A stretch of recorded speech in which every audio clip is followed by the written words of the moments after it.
Welcome to A Place for Film, the IU Cinema podcast. On this week's episode, we're talking about Pauline Kael at the Lilly Library.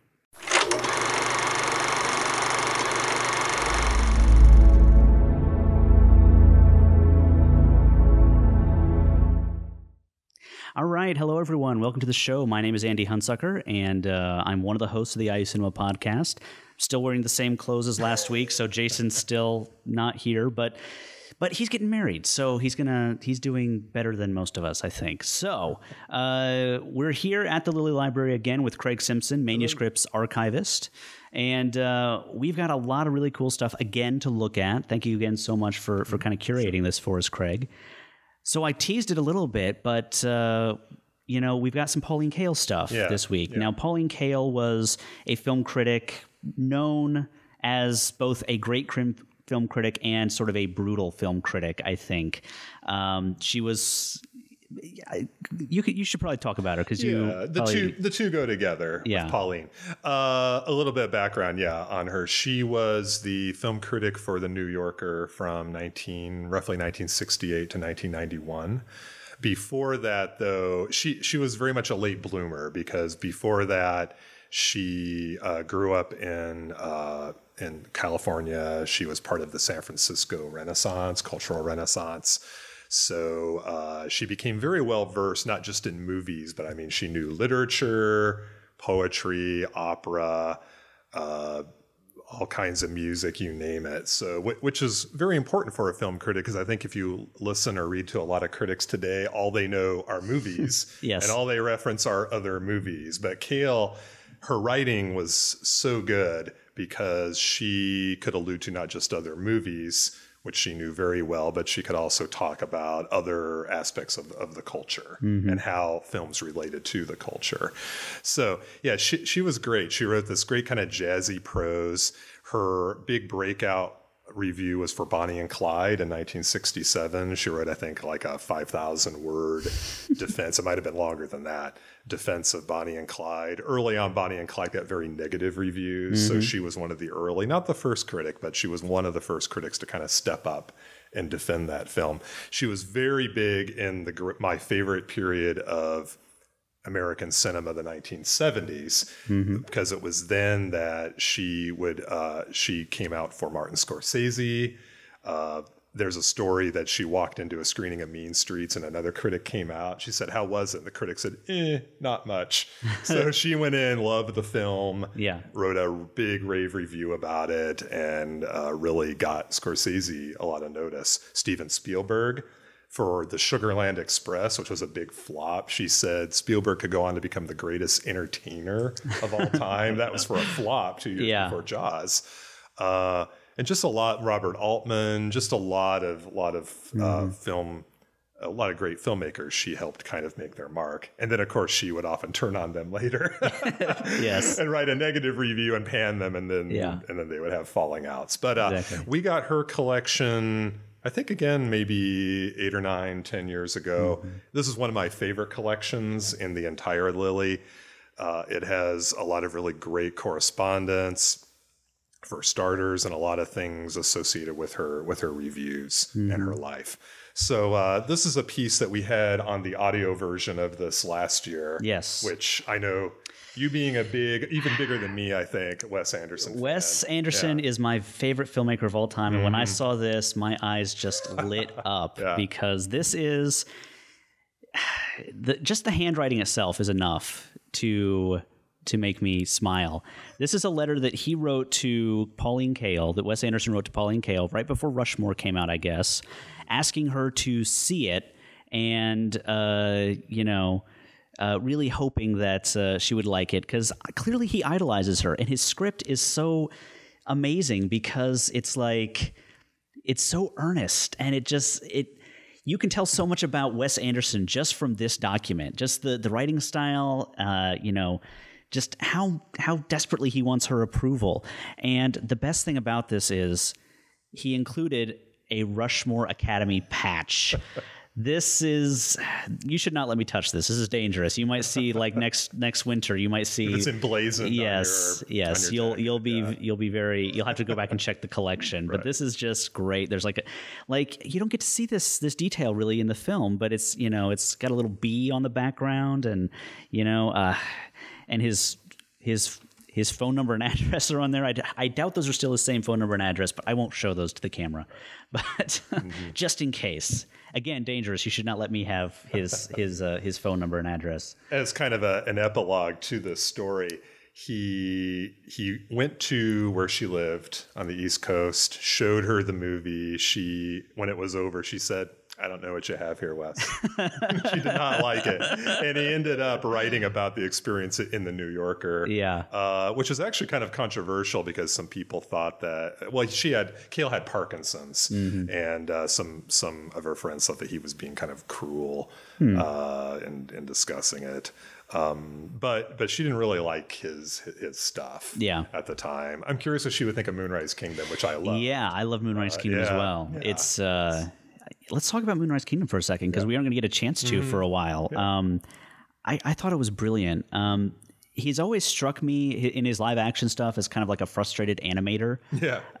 With all sort of the still shots and like the, you know, all of his tracking shots. There was a great shot in Moonrise Kingdom that just encapsulated this for me, where all the people are walking and there's a fence right in front. And you can see about a third of the fence, and then you just see the people walking behind it. It's straight out of like a Saturday morning cartoon show.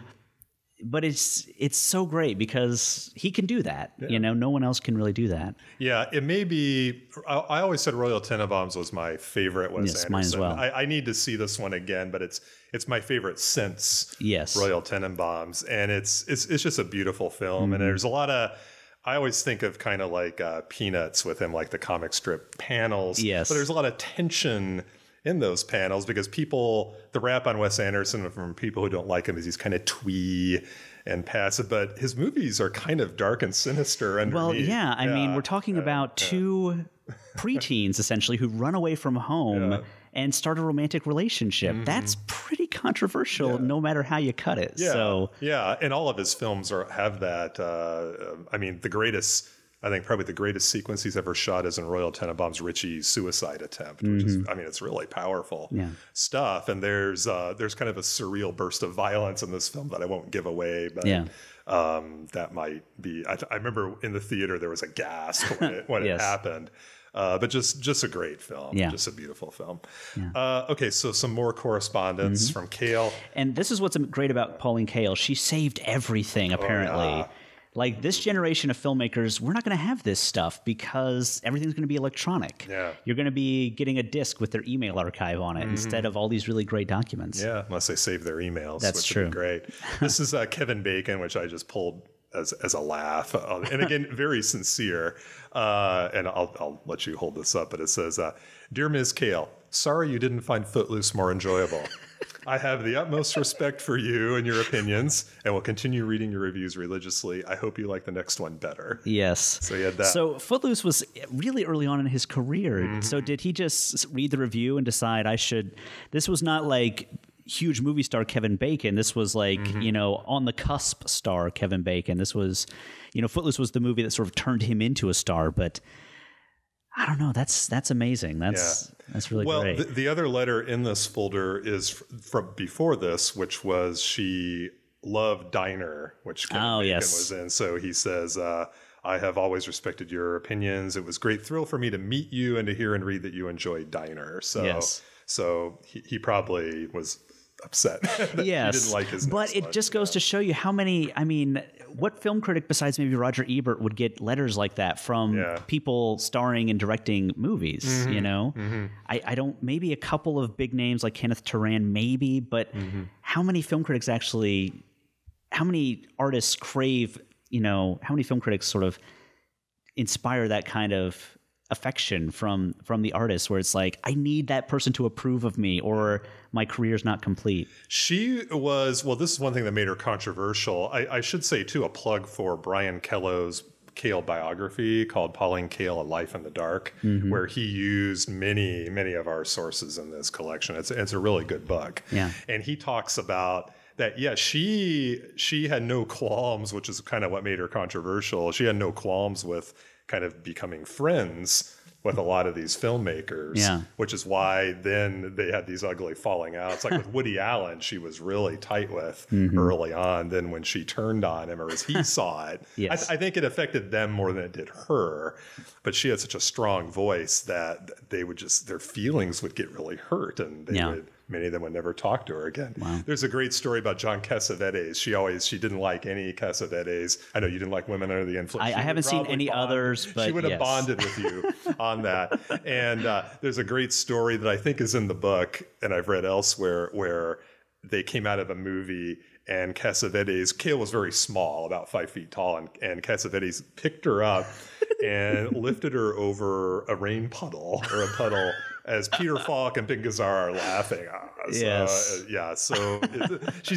always said there was something about the strength in her voice and her physical size that would just get to some people. Yeah. And some of the criticism of her is valid, and some of it I think isn't. But she was just phenomenal. Yeah. One other thing from her collection, there's a lot of press kits which are identified by directors. That's how they're collected.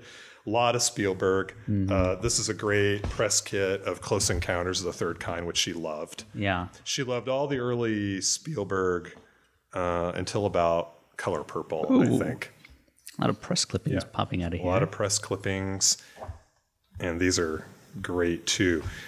Included in the press kits are also the notes that Kael took during the screenings. And these notes are really great, because they're very illegible and kind of scrawled on all these differently cut out pieces of paper. Huh. Yeah, she just kept press clippings of all these and just stored them with the... That's interesting. Yeah. Yeah. So those are the different notes that she took. So I'm wondering, did she maybe cut these out herself, or did she just have... I think she cut them out herself. So she had different pages? Yeah. Well, it looks like maybe these almost like fit together. And she was writing in the dark. Yes. So yes. That is the real challenge of reviewing films. You're watching the film and... Yeah, I've tried taking notes in the dark. It's not easy at all. Well, a lot of people said that depending on your point of view, she could be very entertaining in screenings, or you would do anything you could to avoid sitting near her. Yes, because when she was writing, you could hear the tip of her pencil. Yes, but she would also interact with the movie. Something would happen during the film, and she would yell, "Give me a break." Or something. And so, like I said, depending on if you're on the same wavelength with her or not, it could be a very entertaining or a very long. Yeah, imagine her in the digital age with an iPad in front of her. That would have been would have been amazing. Yeah, she would have been texting and doing all the things that we hate, I'm sure. Yes. Yeah. So stuff. What else do we have to look at in this episode? Go ahead.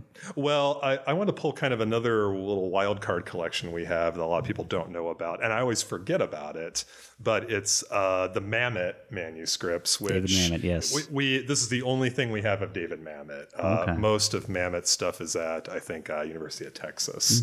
But this is actually, in the screen box, is his collection of research notes and screenplays for The Untouchables, which he wrote back in the mid-'80s or late '80s. One of my friends, it's their favorite movie, I think. They always talk about that movie. Yeah, it was one of Brian De Palma's biggest hits, I think, with Kevin Costner and Robert De Niro.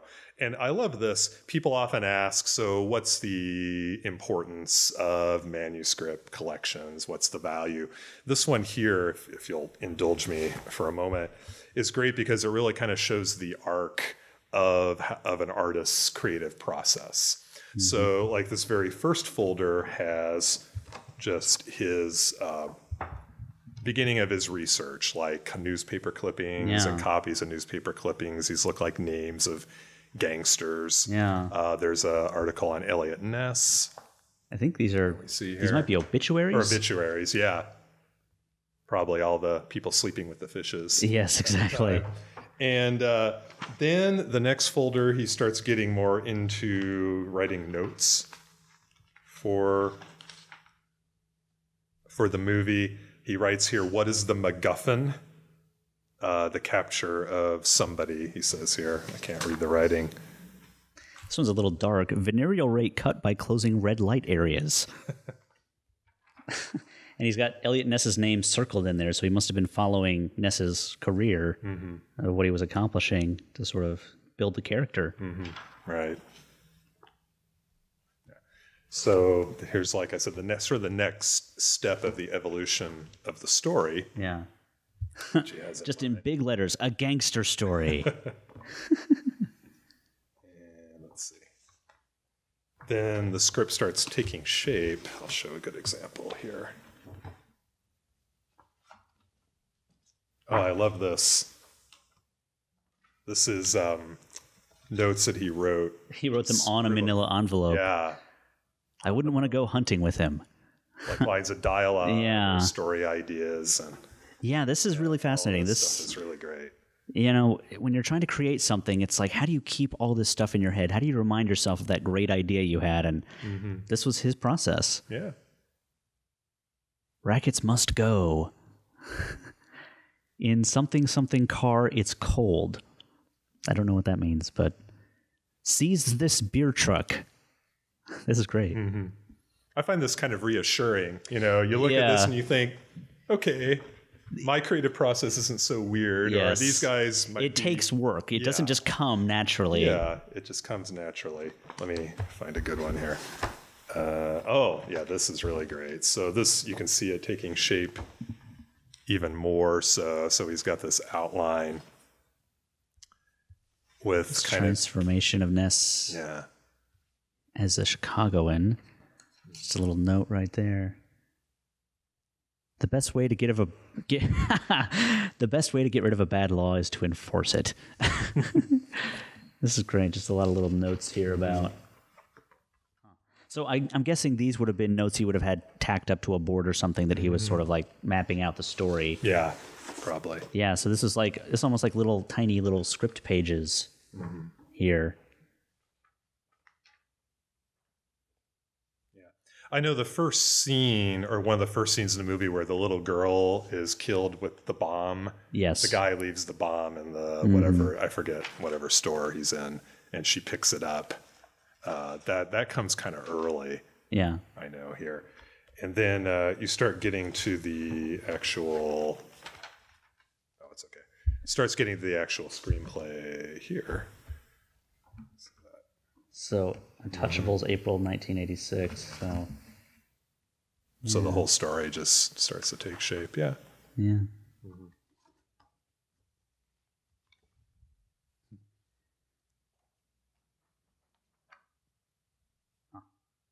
And then the very last thing is from his producer, Art Linson, which is David and the Legend Lives On, which I guess was actually after the final script was made. Yeah. Yeah. That's great. Yeah.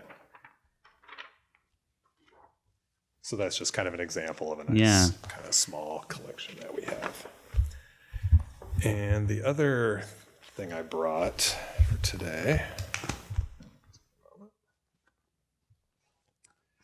is a collection that we just had newly processed from an Italian filmmaker named Carlo Lizzani. And this collection, let's see. Carlo Lizzani was part of the Italian neorealist filmmaking era with Rossellini and De Sica and all of those people. He started out as a prominent film critic in Italy, and he got his start on Rossellini's famous film Germany Year Zero, which is part of his war trilogy, as they called it. And Rossellini was infamous for going AWOL off of sets and disappearing. And Lizzani was one of the assistant directors, and they had to shoot the very last scene, which is the most famous scene in the movie, which I won't give away, and Rossellini was AWOL. So Lizzani shot that scene in Germany Year Zero. And he went on in the 60s. He filmed a lot of spaghetti westerns. His most famous movie is called Gangs in Milan, which was released in the U.S. as The Violent Four, I think around 1969 or 1970.